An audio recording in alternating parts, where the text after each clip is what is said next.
Di dalam Yohanes pasal 15 itu ada 2 ayat yang Yesus katakan luar biasa. Yang pertama, saudara cari nanti. Bukan kamu yang memilih aku. Oh, amin. Amin. Betul ya? Berarti kalau kita bisa menyebut diri atau disebut rekan sekerja Kristus, hamba Tuhan atau pelayan Tuhan, gara-gara kita atau gara-gara Tuhan? Loh, jawab. Ragu-ragu sih, makan nanti. Ayo, saya ulangi lagi. Kalau kita percaya dalam Yohanes 15, ada 2 ayat yang kita mau lihat. 1, bukan kamu yang memilih aku, tapi aku yang memilih kamu. Maka kalau kita bisa jadi pelayan Tuhan, rekan sekerja Kristus, hamba Tuhan atau apa saja, itu gara-gara kita atau gara-gara Tuhan? Oke? Satu fakta lagi. Siapa yang percaya bahwa di luar kita yang bukan kita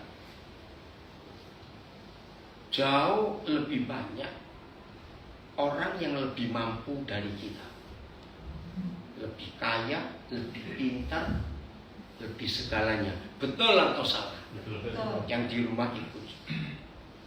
Nah, dengan konsep ini, ada nggak yang bisa kita sombongkan kalau dia pakai kita? Lo jawab. Nggak ada. Nggak ada. Apanya kita mau sombongkan?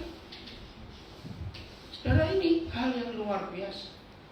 Satu-satunya firman yang Tuhan berkata, aku menentang.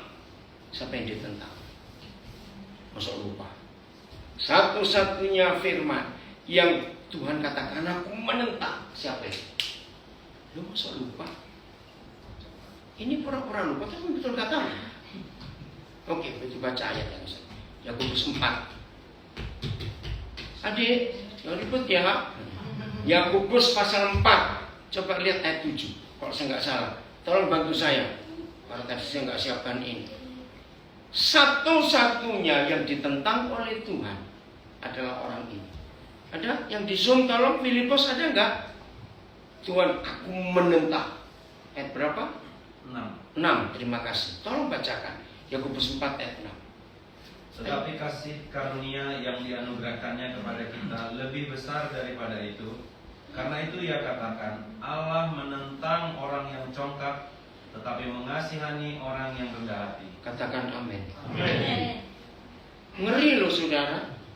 Bukan cuma nggak disukai Tuhan, tapi ditentang. Apa kata lain ditentang? Ditolak, masih lebih ringan, ada yang lebih berat. Dilawan, nggak diakui, tidak diizinkan. Mari kita lihat, bukan untuk mengungkit, tapi seandainya ada di antara kita, ada teman kita, saudara kita, dulunya awalnya dia rendah hati, luar biasa, tapi begitu mulai Tuhan pakai secara khusus, bisa orang itu sombong? Nah, itu yang hati-hati. Jadi yang pertama, di Yohanes 15, bukan kita yang memilih Tuhan, bukan kita yang minta untuk dipakai jadi alatnya. Yang kedua, Yohanes 15, aku tidak menyebut kamu lagi hamba, karena hamba nggak tahu apa yang diperbuat oleh Tuhan. Tapi sekarang aku menyebut kamu sahabat. Alasannya jelas. Mengapa dia menyebut kita sahabat?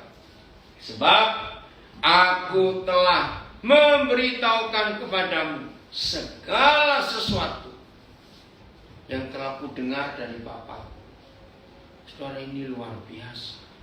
Sahabat bukan hamba. Nah, dari 2 ayat ini kita melangkah. Sering gak kita dengan mendengar kata ini, saudara, mari kita melayani Tuhan. Sering gak? Nah, saya tunjukkan 1 ayat lagi. Siapa pernah ingat Tuhan Yesus pernah berkata, aku datang bukan untuk dilayani, tapi untuk masih ingat? Nah, saya balik pertanyaannya. Jadi kalau gitu salah nggak kita melayani Tuhan? Loh, oke, saya bingung ayatnya. Kan saya sudah tanya, saya bilang betul. Sekarang saya balik lagi, suara bingung. Saya tanya lagi. Masih ingat tadi Yesus berkata, anak manusia datang bukan untuk dilayani, tapi untuk melayani. Kita sering dengar, mari saudara kita melayani Tuhan. Salah atau betul? Loh. Salah, betul gimana? Loh. Saudara tadi sudah jawab, aku datang bukan untuk dilayani, tapi untuk melayani. Kenapa berkata betul? Kalau kita diminta untuk melayani Tuhan, yang dilayani gak mau kok. Saya bersyukur saudara jujur, bahwa berarti selama ini saudara salah dalam konsep pelayanan. Lalu yang betul apa? Catat baik-baik. Baca 1 Korintus 3:9. Yang betul itu ini. Jadi kata melayani Tuhan itu istilah gereja yang tidak ada di Alkitab. Karena Yesus sendiri bilang gak suka, aku datang bukan untuk ragu-ragu ya. Aku datang bukan untuk dilayani, tapi untuk melayani. Sudah. Nah, sudah ketemu 1 Korintus 3:9, kalimat pertama saja. 1, 2, 3. Loh. Tunggu. 1 Korintus 3 ayat?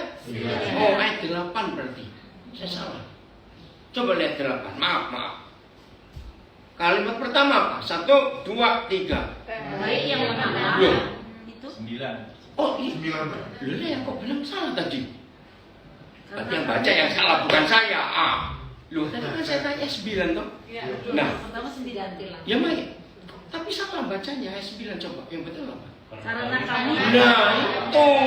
Tadi baca apa? Yang di 8 tadi saja. Enggak, pertama kali tadi saya sampai bingung. Iya, tapi bukan ini dibaca tadi pertama saya dengar. Oh iya, menangkap ya. Nah, oke, ulang ayat 9 begitu. Betul. 1, 2, 3. Karena kami adalah kawan Stop. sekerja. Karena kami adalah Kawan sekerja. ini yang betul, kawan sekerja. Bahasa Inggrisnya teamwork. Bahasa bisnisnya partner.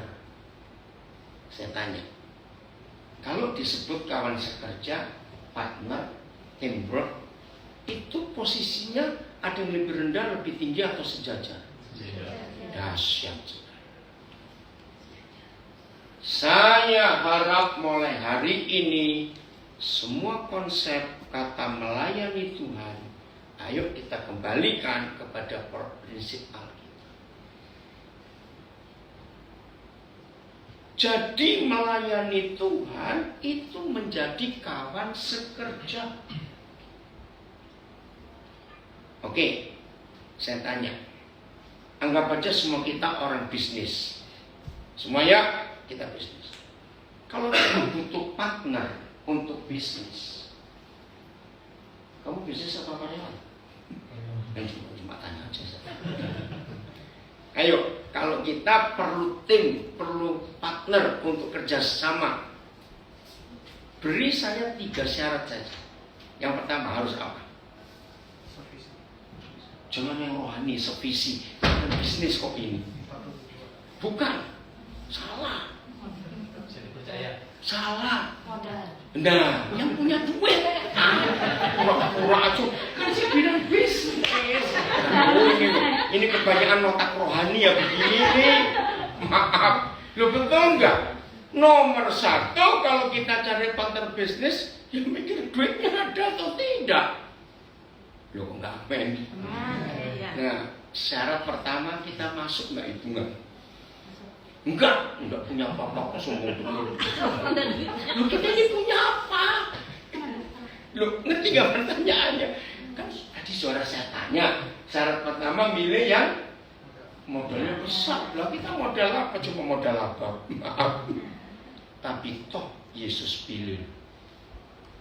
Amin lah saudara. Semangat. Nomor 2. Ayo kalau kita butuh partner, kita cari yang apa?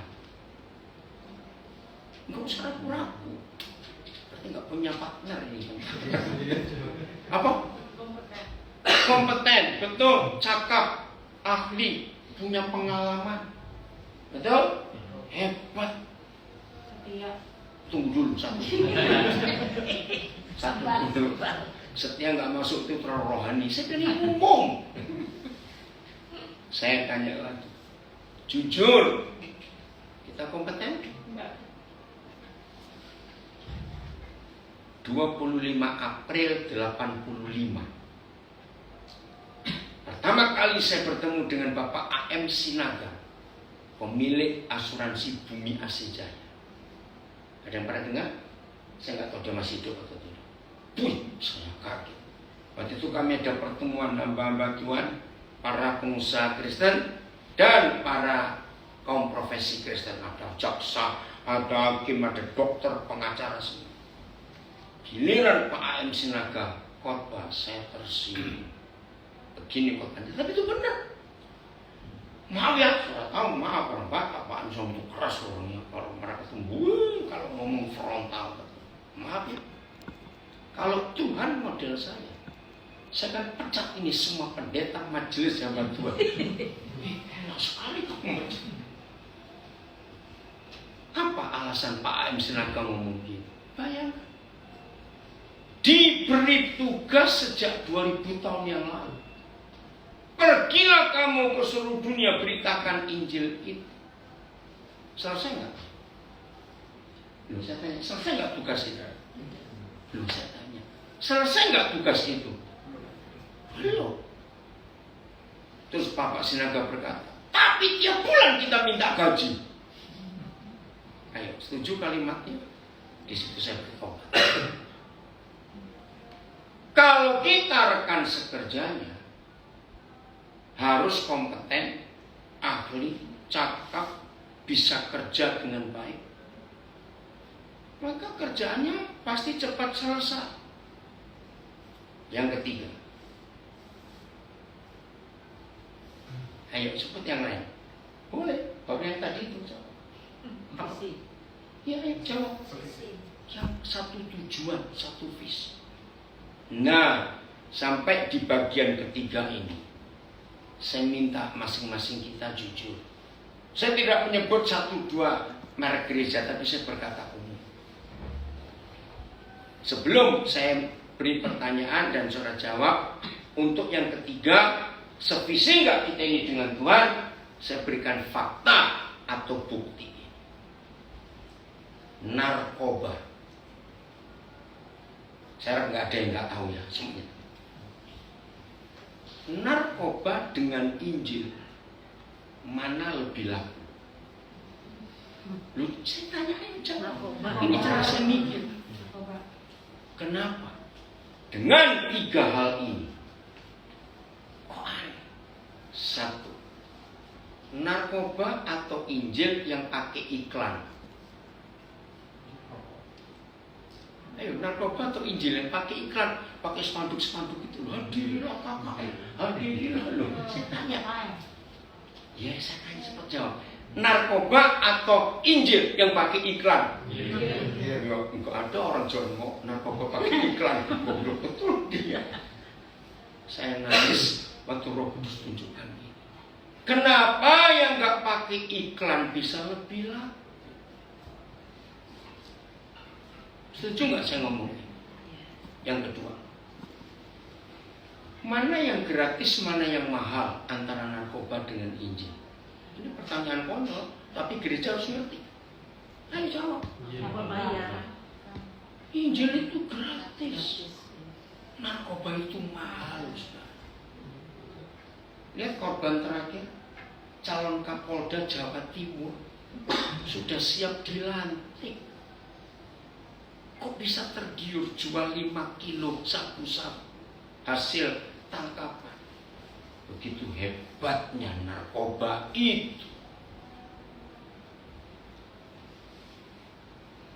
Kalau nggak salah sekarang 1 gram sabu-sabu sudah di atas 3 juta hampir 4 juta. Laku. Injil itu gratis. Logikanya mana yang lebih laku? Ya, yang gratis. Nomor 3, dampak. Semua kita tahu dampak narkoba. Loh, ujungnya masuk penjara atau mati. Apa dampaknya Injil? Masuk surga, dibebaskan, diselamatkan, diampuni, disembuhkan. Loh, kok gak laku? Saya harap semua yang menyebut diri pelayan Tuhan mikirkan bedanya narkoba dan Injil. Saya tambahkan yang keempat supaya tahu. Setan punya visi nggak untuk menghancurkan dunia? Punya, supaya semua orang jatuh dalam dosa. Gereja punya visi nggak? Punya, untuk pergi beritakan Injil. Yang saya tanya, siapa yang punya sekolah? Setan punya sekolah dosa atau tidak? Gereja punya sekolah Injil, sekolah kita. Iya atau tidak? Seharusnya mana yang lebih hebat? Yang punya sekolah. Tapi kenapa kita on semua? Setan lebih pintar mencari jiwa loh. Nggak usah kita ragu loh. Sedih melihat fakta ini. Jadi sekarang saudara ngerti kalau setan maaf, lu fakta lo nggak usah. Nah, 2 tahun lebih COVID memporak-porandakan kemunafikan. Enggak amin sih. Kita beribadah nggak perlu ganti baju, nggak pakai baju pun siapa yang larang? Loh kok nggak amin? Waktu COVID bahkan kita bisa jongkok di WC sambil dengan khotbah. Loh ya atau tidak? Ya sudah. Tapi kalau nggak ada COVID, maaf, saya mengatakan ini fakta. Gereja besar ini, kalau gereja kecil nggak ada. Gereja-gereja besar itu kalau Jumat malam dan Sabtu malam itu pemain musik, WL, penari, asir sudah sibuk, bukan doa, pakai seragam apa? Ayo ngaku. Loh betul enggak? Itu Jumat malam. Loh ya kok tidak saya tanya kok? Dasi aja bisa jadi perkara. Pernah di satu gereja gara-gara sepatunya nggak seragam, yang satu nggak baca WA.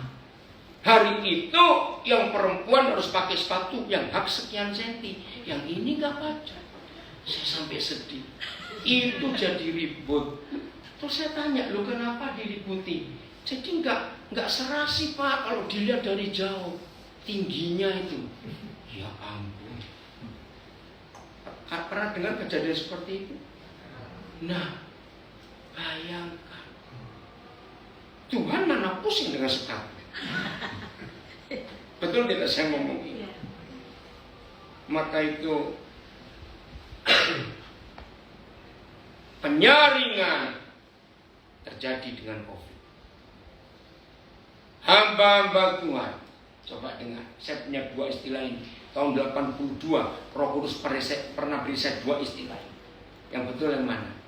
Hamba Tuhan itu hidupnya untuk melayani atau melayani untuk hidup? Yang benar yang mana? Ayo coba jawablah. Ayo, hidup untuk melayani atau melayani untuk hidup? Betul. Nah, COVID-19 hamba Tuhan yang motivasinya uang, yang pelayanan itu hidup, nggak laku. Karena nggak ada undangan. Kalau toh dia laku diundang, maafkan saya. Maka ketika dia undang untuk Zoom, gerejanya nggak buat, dia buat brosur sendiri, terus ditambahi nomor rekening bank di bawahnya. Karena tahu nggak ada brosur seperti ini. Ngeri saudara. Ini loh motivasi. Maka itu COVID itu sangat bagus untuk memurnikan kita. Kenapa Bapak tertawa? Sangat bagus Pak COVID. Bagus. Kita dimurnikan. Dan hemat, nggak perlu ongkos kalau ke gereja, nggak perlu transport. Betul tidak? Maaf saya ngomong. Nah, karena kita tidak sevisi sebagai rekan sekerja, maka itu pekerjaan Tuhan kacau. Sebelum saya lanjutkan ke ayat 9 1 Korintus 3, saya tanya, sebetulnya Tuhan itu bisa kerja sendiri tanpa kita atau tidak? Sangat bisa.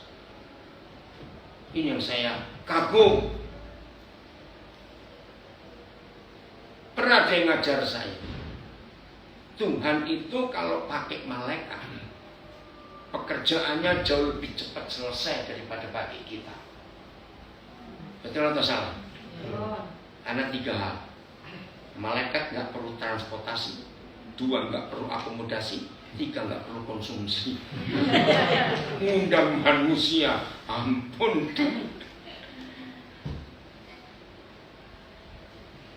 Contoh zaman Nuh, kalau Tuhan pakai malaikat buat kapal, pasti cepat selesai nggak? Pakai manusia 120 tahun baru selesai. Saya pernah jadi guru sekolah minggu, saya nggak akan lupa. Waktu saya lagi ngajar, ini kelas 6, bagaimana Tuhan memimpin Israel lewat Musa, perjalanan dari Mesir ke Kanaan, kira-kira 4 juta orang. Wih, begitu susahnya, 40 tahun putar-putar begini. Tapi ada satu anak angkat tangan, Om, saya boleh tanya nggak? Boleh. Nah itu saya nggak pernah mikir anak ini. Om, Tuhan itu malaikatnya ada 4 juta nggak? Saya pikir kenapa ini anak tanya begini? Kalau saudara yang jawab, ada nggak 4 juta? Lebih. Lebih nak.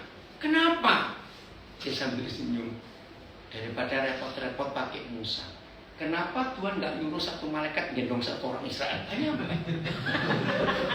Saudara, saya kaget. Kira-kira betul nggak pemikiran anak ini?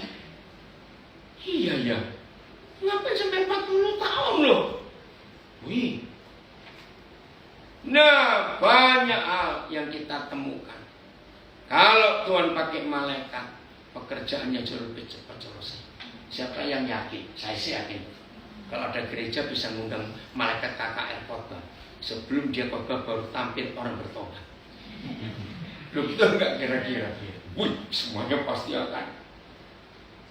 Saya nangis ketika saya baca satu buku tulisannya Paul Bilheimer.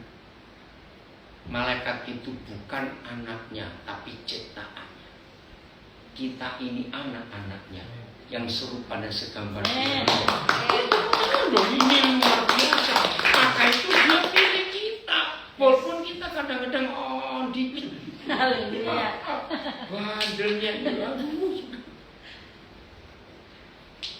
Maka itu hargai panggilan Tuhan. Amin. Hargai panggilan Tuhan ini. Bukan kita yang minta untuk dipakai, Dia yang minta. Oke, kembali ke 1 Korintus 3:9. Kalimat pertama tadi, karena kami ini kawan sekerja Tuhan. Tapi kalimat kedua, ada kata ganti orang kedua. Koma, baca. Nah, stop. Kamu adalah ladang Tuhan dan bangunan Tuhan. Ayo kita bongkar.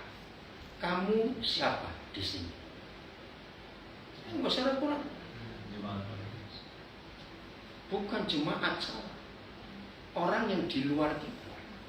Kalau jemaat sudah otomatis teman sekerja.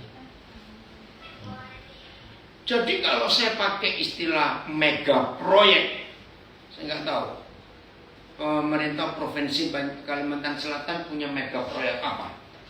Ya, misal dalam sebuah mega proyek perlu nggak subkontraktor?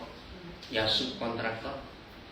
Nah, jadi begini, menurut 1 Korintus 3:9, dunia ini propertinya Tuhan. Dan Tuhan kita punya mega proyek. Apa mega proyeknya? Jadikan semua orang yang belum diselamatkan itu menjadi bangunan Tuhan dan kalimat terakhir bangunan rumahnya. Karena Tuhan perlu rumah di dunia.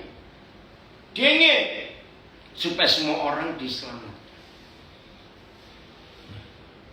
Jadi kita sudah mulai melihat. Jadi proyeknya Tuhan itu, maaf ya saya tanya, di dalam gereja atau di luar gereja? Di luar. Jelas. Tapi kita, Mencari jiwa di dalam gereja. ayo kita sibuk di dalam gereja.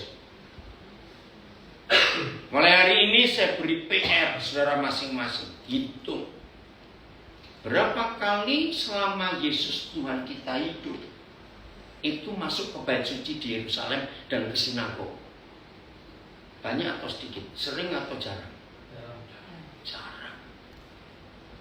Ini 10 jari tangan kita masih lebih banyak. Bahkan ketika dia melayani di sinagog itu cuma sekali, Lukas 4. Di bait suci disebut dia diskusi itu juga cuma sekali, Lukas 2 waktu dia umur 12 tahun. Dan kalau dia masuk malah umur 8 hari kan disunat waktu diserahkan oleh Simeon dan Hana umur 8 hari itu dia di bait suci. Terus umur 12 tahun dia diskusi dengan para ahli Taurat. Lalu Yohanes pasal 2 dia balik ke bait suci lagi tapi marah yang buat cemeti, masih ingat? Jadi dia nggak pernah pelayanan di bait suci, di sinagog cuma sekali. Seharusnya kalau kita menjadi teman sekerja Tuhan tidak boleh sibuk hanya di dalam gereja. Nggak ada yang amin. Karena sasaran Tuhan itu di luar yang belum selamat. Mari kita baca Lukas 15 ayat 1. Nah ini harus terjadi dalam hidup kita. Kalau kita berkata melayani Tuhan, maka itu di Facebook, Instagram saya tulis kita ini melayani siapa. Harus tahu. Maaf, jangan ada di antara kita sibuk Minggu ibadah sampai gak ada waktu untuk anak-anak. Senin doa, Selasa rapat, Rebo buat warta, Kemis latihan musik, latihan tamburin, latihan apa lagi, Jumat konser, Sabtu ada lagi, Minggu balik ke gereja. Ternyata justru itu yang Tuhan tidak suka. Nah ini ayatnya, baca Lukas 15 ayat 1. 1, 2, 3.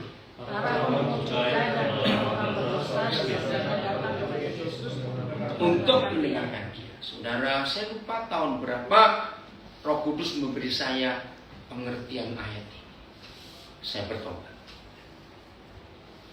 Para pemungut cukai dan orang berdosa di masa itu boleh nggak ikut ibadah di bait suci? Boleh tidak? Dilarang. Ada polisi Taurat loh. Dari jauh jadi diusir. Tapi aneh ya, kata biasa itu artinya apa? Para pemungut cukai dan orang berdosa biasanya datang kepada Yesus untuk mendengarkan dia. Nah kata biasa itu artinya sering, selalu. Kagum gak? Saya gak akan lupa satu peristiwa. Kira-kira tahun 70 berapa. Saya diundang KKR Natal Pemuda di salah satu gereja Pantai Kosta di kota Bandung, di Jalan Kali Pak Apo. Ketua pemudanya sampai dipecat dari gereja. Karena begini, hari itu anak-anak muda punya pemahaman yang luar biasa setelah banyak dengar saya mengajar. Harus melayani yang tertolak. Nah, ketua panitia memberitahu saya, oh nanti jangan kaget ya, ketika puji-pujian ada orang gila masuk. Hah? Loh kok bisa? Enggak om, itu cuma main-main. Itu salah satu anak muda kami yang kami dandani dia orang gila. Oh ya sudah. Tapi majelisnya nggak dikasih tahu. Oh, jadi tahu kisahnya ya.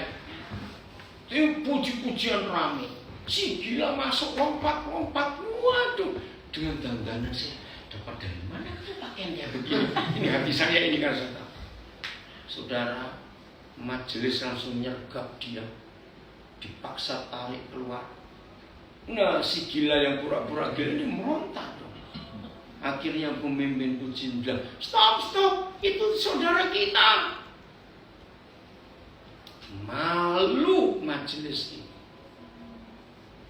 Kenapa kalian nggak bilang? Loh, kok bilang yang lain ceritanya dong.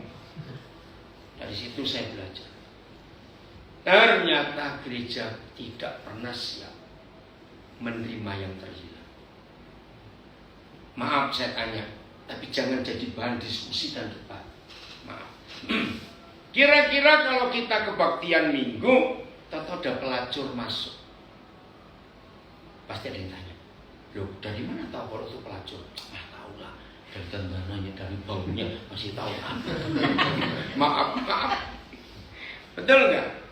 Jujur, anggap aja umum. Kira-kira kita bagaimana? Saya tahu jawabannya. Pasti kita nontonin dari atas sampai ke bawah, dari bawah ke atas. Boleh nggak saya berkata seperti itu? Kita nggak siap terima mereka. Lukas 15 itu membuat saya bertobat. Tahun 75 saya KKR bersama tim, namanya tim api menyala, di lapangan sepak bola Kota Kertosono, Jawa Timur. Nah karena saya sudah dilatih untuk menginjil, pas saya sepak bola ada seorang yang saya harus bimbing, Muslim.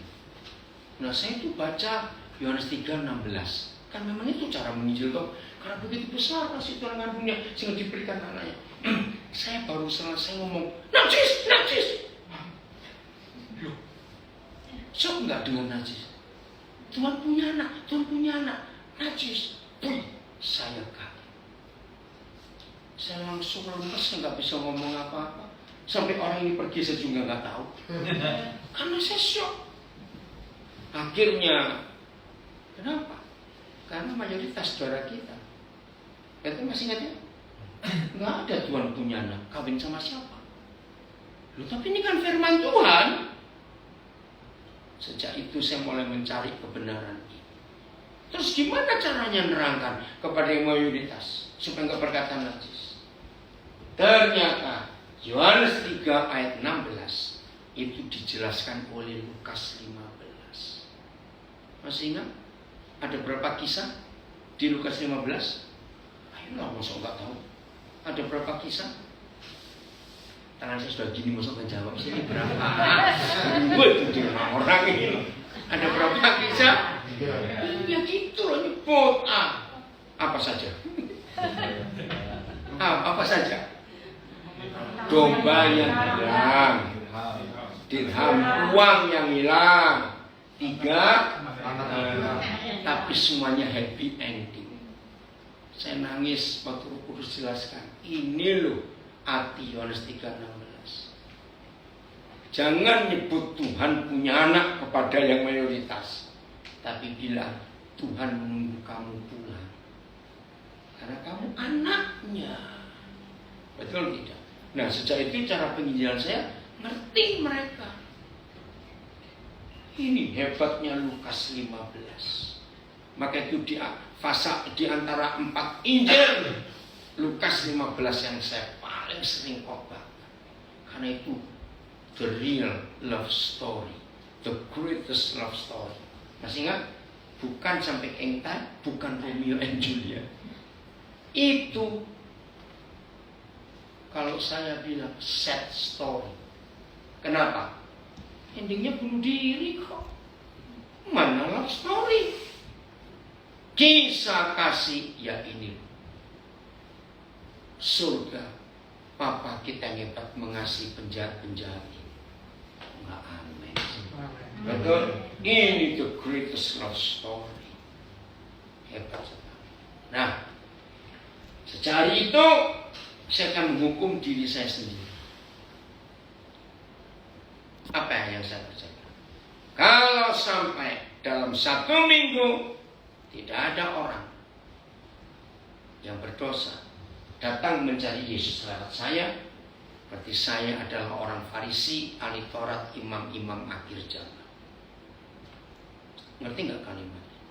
Itu saya punya kebiasaan. Tadi ada berapa saksi? Oh, Jalul Al-Fasad. Saya punya kebiasaan. Kalau saya makan atau diajak orang makan, kaki 5. Setiap pengamen yang datang, saya harus ajak mereka makan. Dan saya akan bicara, nggak usah bicara agama, nggak usah bicara Tuhan, bicara 3 aja. Mengampuni.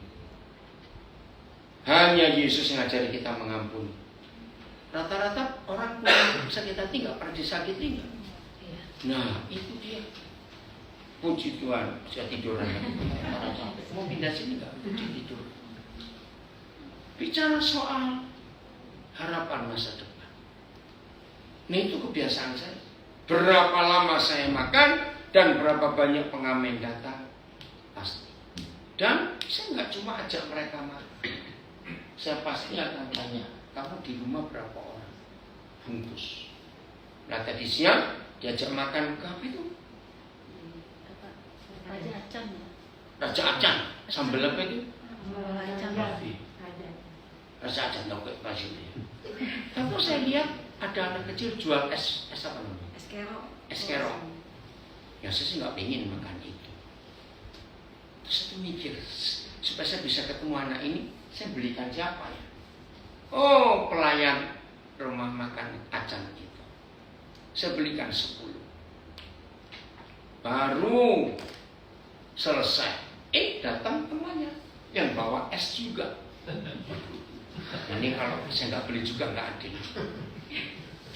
Terus saya tanya pada karyawan yang di luar, berapa temanmu di dalam juga? 10 lagi cukup nggak? Cukup. Ya udah saya beli 10 lagi, kasih yang di dalam. Terus saya bicara sebentar pada mereka, saya tahu anak itu. Saya tawari makan. Enggak. Yang satu bilang, boleh bungkus nggak? Jujur sekali dia. Nggak apa-apa. Buat mama. Oh ya silakan. Saya bilang satu orang pesan 2 makanan. Kaget itu pelayan restoran. Saudara catat, musuh Injil itu bukan setan. Musuh Injil itu orang Kristen pelit. Mau diulang? Janganlah, supaya ada yang tersinggung. Musuh Injil bukan setan, tapi orang Kristen. Engken ya. Sekarang ayo kita bertobat dalam hati. Itu kebiasaan saya. Udah? Kalau saya nyebut nama Pak Atex, kenal nggak ya? Nggak tahu ya. Itu ngedrop.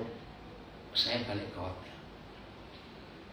Begitu saya turun dari mobil, nah saya lihat ada 4 karyawan hotel yang lagi sibuk karena ada wisuda di ballroom. Saya lihat keringatnya, kasihan juga ini. Terus saya sapa mereka, mau beli es kopi nggak? Kaget mereka, nggak jawab, tapi wajahnya ya belum mau karena panas. Saya pesan 4 kopi, es kopi. Kan ada nitro atau apa ya? Intro. Saya belikan. Yang satu bilang ada 3 di belakang. Ya sudah, tambah lagi. Kenapa tidak? Nah, sambil nunggu itu saya cuma ngomong kehidupan. Ingat ya, hidup itu bukan cuma karena uang loh. Kalau karena uang hidupmu capek. Lalu karena apa, Pak? Ya karena ada harapan. Hidup nggak punya musuh. Kira-kira orang seneng nggak dengar kalimat-kalimat ini? Kita perhatikan mereka. Ini yang Tuhan cari di antara kita. Orang-orang berdosa sering datang kepada Yesus, nggak malu. Yesus nggak nolak. Tapi rohaniawan yang menolak orang-orang berdosa itu. Begitu radikalnya saya dalam Injil. Sampai saya itu seperti apapun, saya nggak akan ingin punya mobil pribadi. Jadi sampai hari ini saya nggak punya mobil. Kenapa? Saya ingin naik angkot kemana saja. Tujuannya cuma satu. Di angkot itu saya lebih gampang ketemu orang susah. Enggak, amin. Kalau saya nganggur, nggak ada pelayanan, ya saya naik aja. Angkot ini stop, saya pindah angkot lain. Cuma saya ketemu di situ, saya bayarin mereka. Wih, senangnya luar biasa. Ini yang saya lakukan sampai hari ini gara-gara ayat ini. Orang-orang berdosa dan para pemungut cukai biasanya datang kepada Yesus untuk mendengarkan.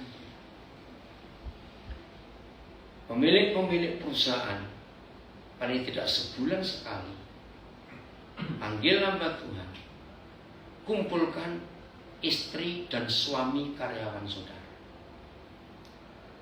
Kenapa? Banyak yang nggak ngerti. Suami sebagai karyawan di perusahaan kita luar biasa komitmennya. Tapi kalau istrinya nggak sehati, bisa ganggu suaminya. Atau sebaliknya, karyawan kita itu istrinya, tapi suaminya aduh merongrong terus, tertekan, kerja nggak bisa konsentrasi. Kumpulkan 3 bulan sekali bersama. Ayo semua keluarga kumpul, nggak usah khotbah. Sampaikan tentang hubungan suami istri. Ajarkan kepada karyawan kita manajemen keuangan yang betul. 99% hancurnya karyawan kita karena mereka tidak bisa membedakan mana keperluan dan mana keinginan. Betul? Kalau mereka tidak kita ajar, yang lebih perlu mana? Keperluan dan menghentikan keinginan. Ngebon terus. Betul tidak? Bagaimana karyawan bisa kerja dengan baik kalau ngebon terus? Nah, itu masalah. Udah, kali berikut kumpulkan anak-anak mereka, beri pengarahan. Perlu nggak anak-anak mereka diarahkan juga? Belum, saya tanya perlu nggak? Perlu sekali. Maka itu jangan rebutan khotbah di gereja. Di luar gereja masih banyak kerjaan. Oh nggak, amin. Kumpulkan karyawan itu, anak-anaknya. Nah, kalau mereka punya banyak masalah dengan mertua, kumpulkan mertua mereka. Lu serius lu saudara? Banyak nggak mertua ngerogoti mantu, maaf lu. Kasihan. Ini itu diajarkan semua. Apalagi kalau karyawan kita banyak kasus perceraian, cepat ditolong itu. Supaya nggak ada gangguan waktu mereka kerja. Dan banyak cara yang lain yang kita bisa buat arti kata melayani. Ayat 2, Lukas 15. Siapa yang ribut? Itu ayat 2. Siapa yang ribut? Nah, baca 1, 2, 3. Maka bersungut-sungutlah siapa? Rohaniawan itu. Dan ya, terus katanya. Oke ya, saudara, ini para pengkhotbah, para pendeta, saya ajar membacakan ayat untuk jemaat. Intonasi itu penting. Setuju nggak? Supaya jemaat itu ngerti. Nah, ini sekarang bacanya salah. Bersungut-sungut itu kan, dia kumpul dengan orang-orang berdosa, makan bersama. Nah, itu intonasi. Maka yang mendengar jadi ngerti. Tolong ya kalau khotbah baca ayat jangan datar. Nene tidur cuma. Kalau itu Tuhan seperti emosi berteriak, ngomong yang kencang. Kalau Tuhan lagi bicara dalam hati, kecilkan suara. Sehingga yang mendengar bisa ikut menikmati. Betul? Nah, akhirnya Tuhan Yesus ngomong, Dia nggak bantah, dia nggak nanggapi dengan kamu. Hei, aku mau cerita. Kalau ada di antara kamu punya 100 domba dan waktu sore pulang kehilangan 1, kamu biarin toh, kamu cari. Nggak mungkin yang punya domba, nggak apa-apa kan beranak lagi. Gembala kokon itu. Maaf. Dan kenapa saya suka memberi orang makan? Kemanapun saya pergi. Kalau saya diajak orang makan ke restoran, pasti nggak ada pengamen restoran. Tukang parkir akan saya jadi sasaran pertama. Sudah makan atau belum? Biasakan itu. Ketemu orang di mana saja, Yesus selalu ngajak makan. Kenapa? Nah, ini pelayanan. Banyak gereja punya metode untuk mengusir setan dengan doa keliling. Betul? Ada toh? Doa pakai banner. Saya pikir itu ayat dari mana? Terus bawa botol-botol pencerotan, anggur perjamuan, minyak. Terus datangi rumah-rumah ibadah yang lain. Yang mana dong yang punya? Belum betul enggak? Itu gobloknya itu ayat mana? Ayat yang dipakai. Itu sampai jengkel. Setuju nggak sih ngomong ini? Setuju. Gak begitu caranya, malah gak jadi kesaksian. Jangan ikut-ikut yang gila-gilaan seperti itu. Inilah cara membuat setan pulang kampung dan dunia bebas dari setan. Baca Matius 4 ayat 2 dan 3. Caranya gampang sekali, gak susah. Udah, ayat 2 Matius 4 1, 2, 3. Bu, kakinya selalu sebentar. Kakinya ya supaya dia nggak kesemutan. Nah, gitu ya. Ulang. Oh, nggak mau ya udah. 1, 2, 3. Dan setelah berpuasa kuat kembali dan 40 malam lapar lagi. Stop. Jadi Tuhan Yesus pernah lapar loh, saudara. Nah, masalahnya di sini. Kalau yang lapar Tuhan Yesus, yang datang siapa? Ayat 3. Iblis yang datang. Itu saya kaget. Saya pakai fakta. Bayangkan kalau yang lapar Tuhan Yesus, setan berdatang. Apalagi yang lapar model kita ini. Ngerti nggak maksudnya? Setan yang gemuk datang semua. Maaf. Kenapa legion? Oke, kita sambil guyon, tapi ini rahasia. Berarti setan selalu bekerja dan keroyokan kalau ada manusia lapar. Maka itu doa Bapa kami, berikanlah. Jawab, berikanlah kepada kami makanan kami yang secukupnya. Untuk ini gak usah ragu-ragu, untuk hari ini. Berikanlah kepada kami pada hari ini makanan kami secukupnya. Itu perintah. Satu kali Roh Kudus ajarkan lewat seorang sahabat saya, Pak Pendeta ini. Jadilah jawaban doa buat orang lain. Jangan memaksa Tuhan menjawab doa kita. Wih, saya bertobat di sini. Ngerti nggak arti ayat? Ada banyak orang lapar di sekitar kita. Ayo kita jadi jawaban doa dengan ayat ini. Kalau minta secukupnya itu artinya apa? Ayo kalau kata secukupnya artinya cepat. Nggak berkelebihan cukup. Tapi Papa tidak menjawab. Karena yang dia beri lebih dari secukupnya. Nah, ini maksud Tuhan. Kenapa kita minta secukupnya? Kok diberi lebih? Karena di sekitar kita, tetangga, kiri, kanan, muka, belakang, ada orang-orang yang gak kenal Papa kita. Dan mereka lapar. Lalu Papa titip untuk kita bagi ke mereka. Maka itu kecuali warung dan restoran, kita tidak boleh simpan makanan hari ini buat besok. Kok nggak amin? Kenapa? Saya tahu rahasia. Kalau saudara nyimpan makanan hari ini buat besok, dosa kita 4 kali lipat. Dosa 1 kali lipat aja masuk neraka, ini 4 kali lipat. Neraka sebelah mana? 1, berarti malam ini ada orang tidur sambil lapar karena kita nggak bagi. Jangan jauh. Lu saya nggak tahu kok. Awas bingung begitu. Masa susah seperti ini, nggak mungkin kita nggak tahu ada orang lapar. Setuju? Itu dosa pertama.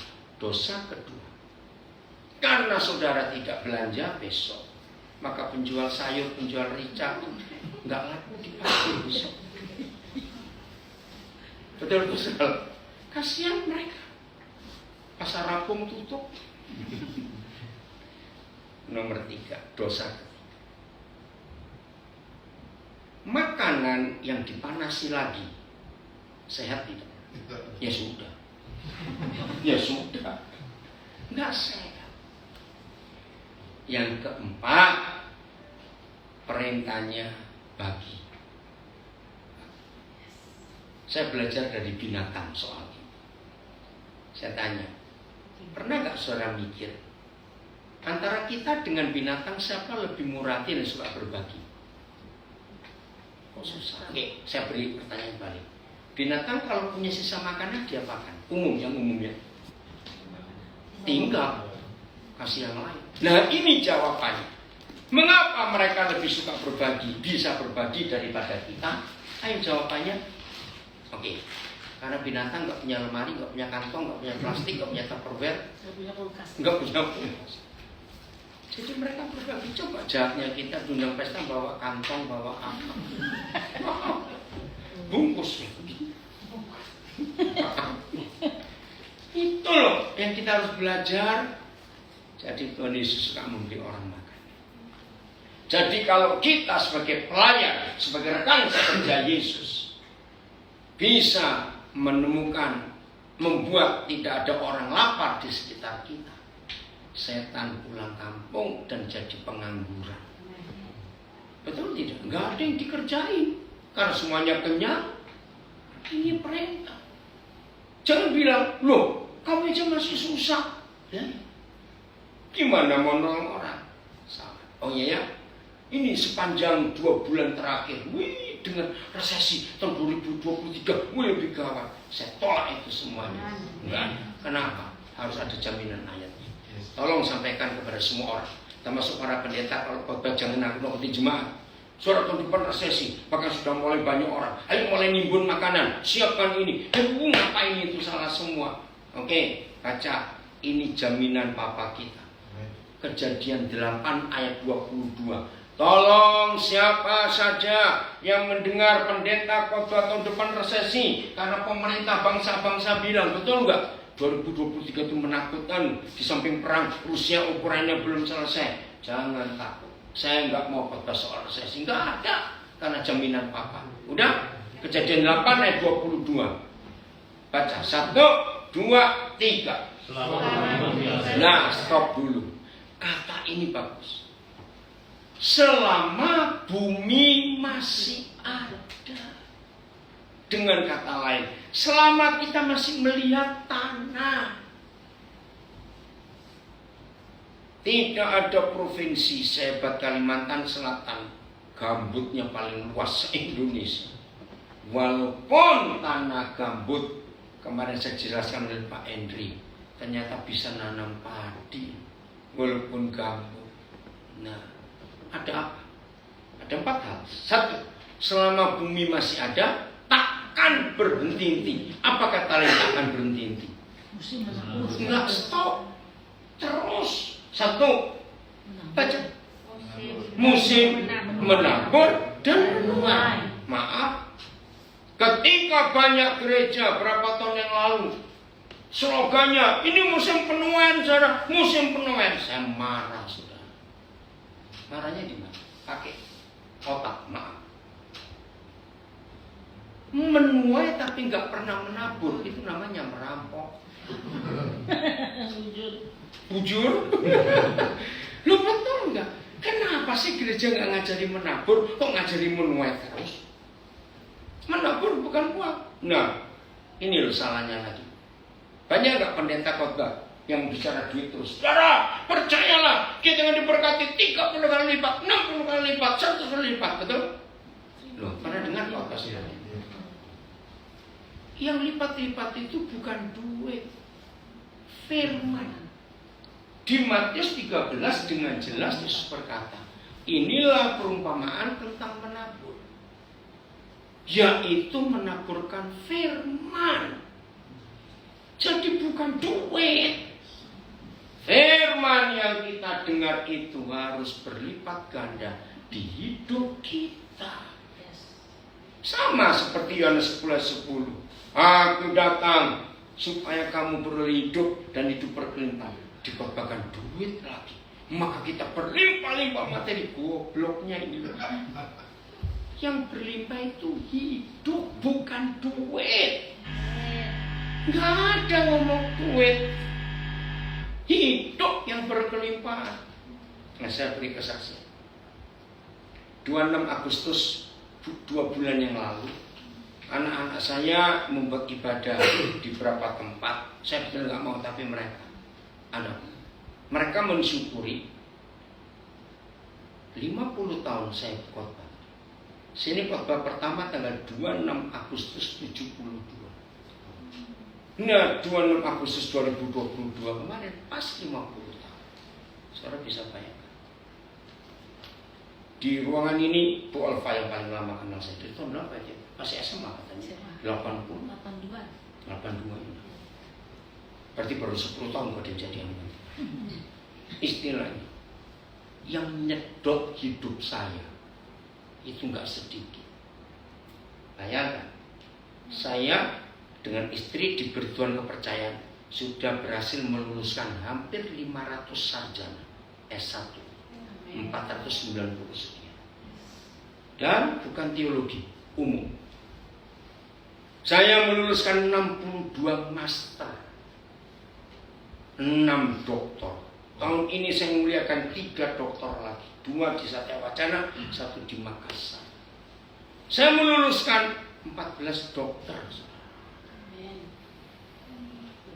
Tuhan berkati luar biasa. Nah, ini hidup yang berkelimpahan, membuat banyak orang menikmati hidup saya karena berkelimpahan, bukan duitnya, tapi hidupnya. Ubah yang mulai hari ini. Nah, inilah yang kita harus tahu. Maka itu kalau kita tahu firman seperti ini, bakal habis nggak? Loh, bakal habis nggak? Tidak, sumbernya ada terus. Maka dengan anugerah Tuhan luar biasa. Satu anugerah Tuhan, saya cuma cerita saja untuk kemuliaan Tuhan. Kemarin ada orang Banjar yang baru ketemu saya pertama kali di Ruko mana kemarin? Apa ya? Gatot Subroto. Papi Cuisi ya. Wih, Salman saya sampai lama. Pak, saya itu hampir tiap hari ngikuti khotbah Bapak di Instagram. Wih, Bapak ini luar biasa. Oh, nggak dilepasin. Ternyata ini yang dia kagum. Karena kalau setiap kali saya ngajar, harus ada Zoom, ada Instagram, ada Facebook. Dan anak saya membuatkan saya 3 akun Facebook. Maka harus dirilis semuanya. Dan mereka menunggu, maaf. Dan tiap kali saya ngajar, saya akan sebut saya lagi di kota mana. Ya, orang ini bingung. Kan Bapak dari Makassar, iya. Sebelumnya kan di Jakarta, iya. Sebelumnya di mana? Saya aja ngikuti capek loh, Pak. Kok Bapak ini seger terus? Hari ini saya khotbah ini 3 kali. Tadi pagi 2 sekali. Ya, Pak mau lanjutkan nanti kita lihat suasana. Kenapa? Kelimpahan hidup. Jadi nggak ada habisnya. Bagian terakhir. Jadi melayani Tuhan itu bukan melayani Yesus, ayat terakhir, Matius 25 ayat 40. Layani yang dia kasihi. Siapa itu? Matius 25 ayat 14. 40. Dengan tegas Tuhan Yesus berkata. 1, 2, 3. Dan Raja akan menjawab mereka, aku berkata kepadamu, sesungguhnya segala sesuatu yang kamu lakukan salah seorang dari yang paling ini, kamu melakukannya untuk aku. Keren firman ini. Dan raja itu akan menjawab para domba yang berkata, kapan kami lihat Tuhan lapar, telanjang, sakit, di penjara, orang asing, haus, lapar, kapan? Segala sesuatu. Jadi berapa? Semua yang kamu lakukan. Nggak usah banyak-banyak. Untuk salah seorang saudaraku yang paling hina. Stop. Menurut saudara, saudara Yesus yang paling hina itu adanya di dalam gereja atau di luar? Yang jelas di luar. Yang di dalam gereja nggak hina, sudah mulia karena ditebus. Berarti kalau kita berkata melayani Tuhan, siapa yang kita layani? Loh, siapa yang kita layani? Yang masih di luar sana. Jangan dari minggu ketemu minggu yang sudah Kristen semua. Kapan mereka dapat kesempatan? Simpan firman ini. Maka inilah pelayanan yang benar, yang menyenangkan hati Tuhan. Mulai hari ini, cari, nggak usah jauh-jauh. Mulai dengan keluarga pembantu saudara. Ajari anak-anak kita, kenali anak-anak pembantu kita. Kalau kebetulan seumur, ajari anak-anak kita setiap 6 bulan atau berapa. Anak kecil kan cepat bertumbuh. Sepatu sudah kekecilan, baju, rok semua kekecilan, celana. Suruh anak-anak keluarga. Cari daerah-daerah kumuh di Banjarmasin. Suruh antar mereka. Itu membuat anak-anak kita punya hati belas kasihan untuk orang lain. Daripada motori rumah nggak kepake juga. Betul ya? Apa saja? Ajaran bagi. Minta sopir, minta siapa? Suruh ngantar. Cari data. Itu pelayanan. Sejak kecil anak-anak kita dihibur. Oke? Nanti setelah makan kita tanya jawab saja ya. Maaf ya yang di rumah jangan ikut makan sendiri. Jelas?